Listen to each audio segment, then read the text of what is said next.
Houda Barakat, directrice générale de la Fondation marocaine de l'éducation pour l'emploi, connue par EFE Maroc.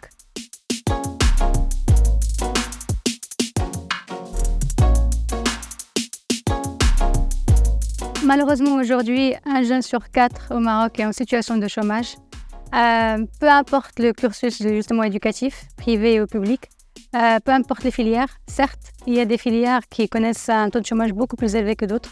D'autres filières qui sont très demandées par le marché du travail et justement qu'on encourage les jeunes à les suivre. Et c'est ce qui dénote peut-être d'un problème d'orientation à la base, avant même de commencer justement les études supérieures. Mais au-delà de le problème d'orientation, il y a un problème de décalage qui va s'accentuer au fil du temps à cause justement de la digitalisation, du shift inconsidérable qu'on voit dans les formations et les besoins des recruteurs. Donc la situation est, je dirais pas alarmante, mais mérite notre attention et notre action rapide pour pallier à cette situation de chômage justement au Maroc.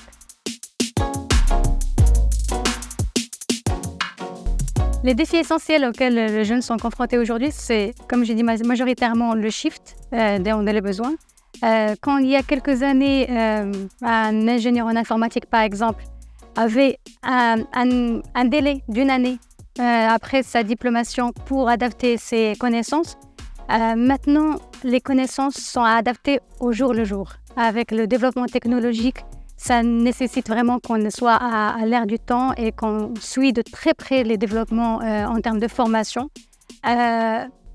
Beaucoup d'institutions ont compris ce challenge et on en fait des opportunités d'apprentissage et proposent pas mal de formations en ligne que les jeunes peuvent suivre en parallèle avec leur cursus de formation, de telle sorte à ce qu'ils soient préparés au jour de leur diplomation à intégrer le marché du travail avec les prérequis requis à ce moment-là justement de la diplomation. Plusieurs initiatives sont menées justement en partenariat avec le secteur public et privé et des institutions de renom. Je pourrais citer par exemple des projets d'alternance comme le projet Tamhil. C'est des projets qui visent à rapprocher les jeunes du secteur privé, de les mettre en immersion et faire que l'apprentissage ne soit pas que théorique mais que ce soit aussi pratique.